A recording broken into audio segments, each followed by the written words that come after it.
আসসালামু আলাইকুম এভরিওয়ান, আপনারা সবাই কেমন আছেন? তো আজকে আপনাদের সাথে সহজ উপায়ে হালিম রান্না করা শেয়ার করব। কম বেশি কেউ নেই, এমন কেউ নেই যে হালিম পছন্দ করে না। তো আজকে আমরা সহজ উপায়ে হালিম রান্নাটা শেয়ার করব, তাও রেডিমিক্স মশলা দিয়ে। তো রেডিমিক্স মশলার প্যাকেটে আলাদা করে আমরা জানি সবাই মশলা আলাদা থাকে আর ডালগুলো আলাদা থাকে। তো সেই ডালগুলোকে আমরা উষ্ণ গরম পানিতে 15 মিনিট ভিজিয়ে রেখেছি। তো এর ফাঁকে আমরা হালিমের যে মশলাটা প্রসেস করে নিব। তো শুরুতে আমরা বেরেস্তা করে নিচ্ছি। এখানে আমরা হালকা একটু ব্রাউন টাইপের বেরেস্তা করে নিব। পরিবেশন অথবা রান্নার কাজে আমরা এই বেরেস্তাটি ব্যবহার করব। তো এখন সুন্দর মতো দেখতেই পাচ্ছেন বেরেস্তাটা আমাদের হালকা ব্রাউন কালার চলে আসছে। আর একটু ব্রাউন করতে হবে। তো আমরা এর মধ্যে নাড়াচাড়া করছি যেন বেরেস্তাটা তলায় না লেগে যায়।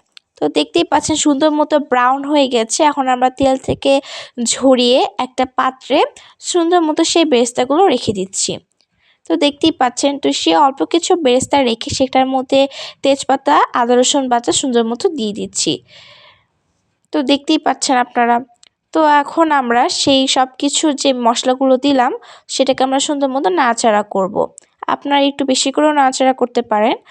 তো এখন সে মশলার প্যাকেট থেকে অল্প একটু মশলা দিয়ে দিয়েছি, প্রায় অর্ধেক, আর অল্প কিছু মশলা রান্নার শেষ দিকে আমরা দিয়ে দিব। তো এখন সে মশলাটাকে খুব সুন্দর মতো নাড়াচাড়া করছি। মানে আপনারা এটাকে যত রান্না করবেন ততই মজা হবে, আর একটু ঘনটা করতে হবে। আপনি যদি পাতলা পছন্দ হয় তো পাতলাও করতে পারেন। আমাদের একটু ঘন পছন্দ হালিম, এর জন্য আমরা ঘন করেছি। তো সুন্দর মতো হালকা একটু গরম পানি দিয়ে আবার নাড়াচাড়া করলাম। তো আজকে আমরা এখানে লাল মুরগি দিয়ে রান্না করবো। আপনার যদি অন্য মুরগি পছন্দ হয় সেটা দিয়েও রান্না করতে পারেন, যে যেটা ইচ্ছে। তো সুন্দর মতো লাল মরিচকে ধুয়ে আমরা এখন সে মশলার মধ্যে দিয়ে দিচ্ছি। তো দেওয়া শেষে আমরা এখন সুন্দর মতো মাংসের সাথে এটাকে মিশিয়ে নিব। এখানে কিন্তু লবণ দেওয়া থাকে মশলার গায়ে, কিন্তু আপনারা যদি লবণ খেতে একটু বেশি পছন্দ করেন তো আপনি এখানে এক্সট্রা লবণ দিতে পারেন। তো আমরা এখানে একটু মরিচ গুঁড়ো দিচ্ছি আর হলুদ গুঁড়ো দিচ্ছি, আর স্বল্প পরিমাণে লবণ দিচ্ছি, কারণ এখানে বিট লবণও এবং সাধারণ লবণও ইউজ করা হয়েছে। আমার কাছে লবণটা কম লেগেছে, এর জন্য আমি এখানে লবণটা একটু এক্সট্রা দিয়েছি। তো আবার একটু উষ্ণ গরম পানি দিয়ে সুন্দর মতো রেখে দিলাম। তো এখন আমাদের প্রায় বলক চলে আসতেছে আস্তে আস্তে। তো দেখতেই পাচ্ছি খুব সুন্দর বলক চলে আসছে আর মাংসটা সিদ্ধ হয়ে গেছে। সেই 15 মিনিটে ভিজিয়ে রাখা ডালটাকে সেই পানি সহকারে একটু নাড়া দিয়ে পরে এটাকে আমি ঢেলে দিলাম। তো দেখতেই পাচ্ছেন খুব সুন্দর ডালটাকে ভিজা হয়ে ফুলে গেছে ডালটা। তো এখন আমরা একটু পানি দিয়ে এটাকে আবার ঢেলে আবার সুন্দর মতো নাড়াচাড়া করছি। তো আমাদের হালিমটা আজকে আলহামদুলিল্লাহ খুব ভালো হয়েছে। তো আমরা আবার নাড়াচাড়া করলাম। এটা বলক আসবে এবং একটু ঘন হবে। তার আগে কিন্তু আমরা ভুলও নামিয়ে ফেলবো না, তাহলে আমাদের হালিম রান্নার প্রসেসটাই পুরোপুরি ভুল হয়ে যাবে আর ব্যর্থ হবে। তো সুন্দর মতো আশেপাশে মশলাগুলোকে আমরা সুন্দর মতো ঢেলে দিচ্ছিলাম।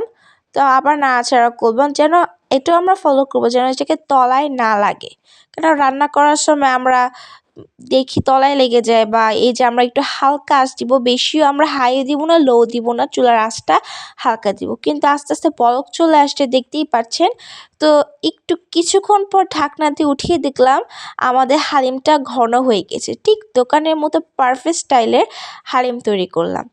তো এখন আমার সে বাকি যে মশলাটা আমি রেখে দিয়েছিলাম সেটা সুন্দর মতো মশলাটাকে আমি ঢেলে দিলাম। তো ঢেলে দেওয়ার পর এটাকে আমরা এখন আবার নাড়বো।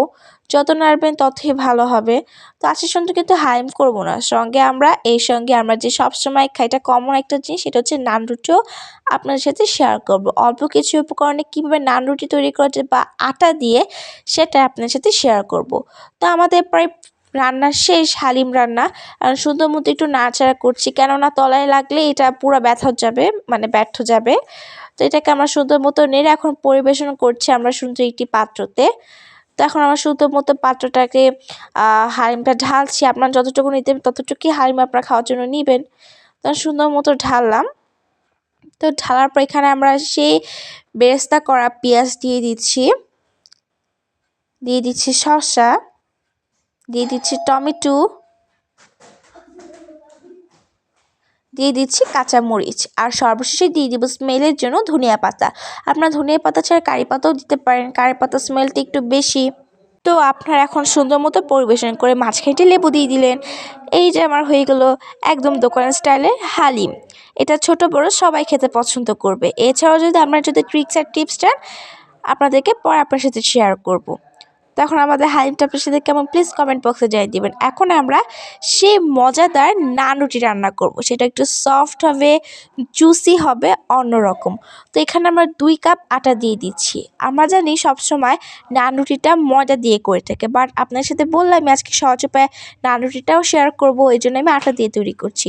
তো এখানে আমরা তেল আর 1 স্পুন 1 স্পুন লবণ দিয়ে দিচ্ছি। তো এখানে ইস্ট দিয়ে দিচ্ছি, দোকানের যে কেনা ইস্টটা। তো চিনি দিয়ে দিচ্ছি আর গুঁড়ো দুধ দিয়ে দিচ্ছি। গুঁড়ো দুধ দেওয়ার একটাই কারণ যে ইস্টের যে বাজে একটা গন্ধ হয় সেটা যেন না থাকে। তো এখন আমরা সুন্দর মতো এটাকে একটা হাত দিয়ে নাড়াচাড়া করে নিলাম। তো আমরা এখানে উষ্ণ ঠান্ডা পানিতে আজকে এই ডোটা বানাবো। তো যেহেতু ইস্ট দেওয়া হয়েছে, একটু যদি ভালো মতো নাড়িয়ে নিই, হলে আপনার সব জায়গায় ইস্টটা পড়ে।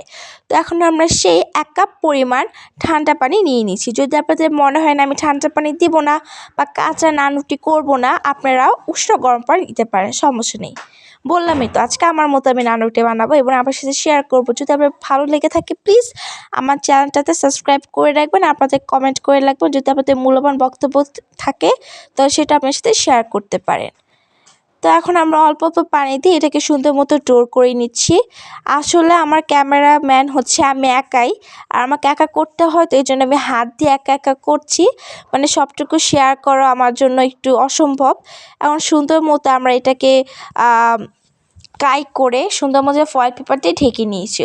তো 20 মিনিট পর উঠিয়ে দেখি ডোরটা আসলেই খুব ফুলেছে, বাট এটা বড় বল হওয়ার কারণে বোঝা যাচ্ছে না এটা ফুলেছে কিনা। এটা কিন্তু আলহামদুলিল্লাহ অনেক ফুলেছে। যদি আপনারা এর বেশিও রাখতে চান সমস্যা নেই, রাখতে পারি, এটা আরও ফুলবে। তো এখন এটাকে আমরা সুন্দর মতো আরেকটু মথে নিচ্ছি। মথার পর এখানে আমরা 4-5টা সুন্দর সুন্দর গোল করে নিয়েছি রুটি বানানোর জন্য।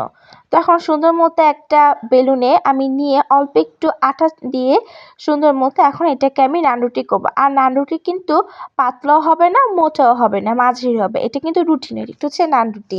এই জন্য নান রুটি একটু মোটা রাখার চেষ্টা করবো। বললাম না আমি ক্যামেরাম্যান একাই, এই কারণে আমাকে একা আমার হাতে একটু শো আপনাদেরকে দেখালাম। আপনি এভাবে সুন্দর মতো বানিয়ে নেবেন। আমি কিন্তু মোটাও বানিয়ে নেই, চিকনও বানিয়ে নেই। এখন সুন্দর মতো আপনার ফ্রাই প্যানে হালকা একটু আঁচের মধ্যে একটি নান রুটি দিয়ে দিলাম। আসলে আমার নান রুটিটা আটার মধ্যে দিয়ে যে এত সুন্দর হবে আমি বুঝতে পারি নাই। অনেকেই বলে ময়দার জিনিস ভালো হয় আটার জিনিসটা রুটি খাওয়ার জন্য, কিন্তু আমি আটা দিয়ে যে করে দেখাতে পেরেছি এটাই আমার আল্লাহর রহমতে শুকরিয়া। তো দেখতেই পাচ্ছেন সুন্দর মতো রেখা ছেঁকে নিচ্ছি। বাট এটাকে আপনারা যদি খুরচুন দিয়ে নাও ছাঁকতে পারেন অথবা লুসমি বা সাদা কাপড়টিকে টিপে টিপে ছেঁকে নিতে পারেন, তাহলে কি হলো ভিতরের জিনিসটা ভালো মতো ছাঁকা হলো।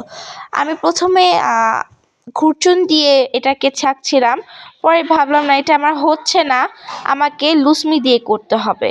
তো লুসমি বা আপনাদের পরিষ্কার কাপড় থাকলে এটাকে দিয়ে টিপে টিপে করবেন, তাহলে কি হলো সেটার ভিতরে হলো।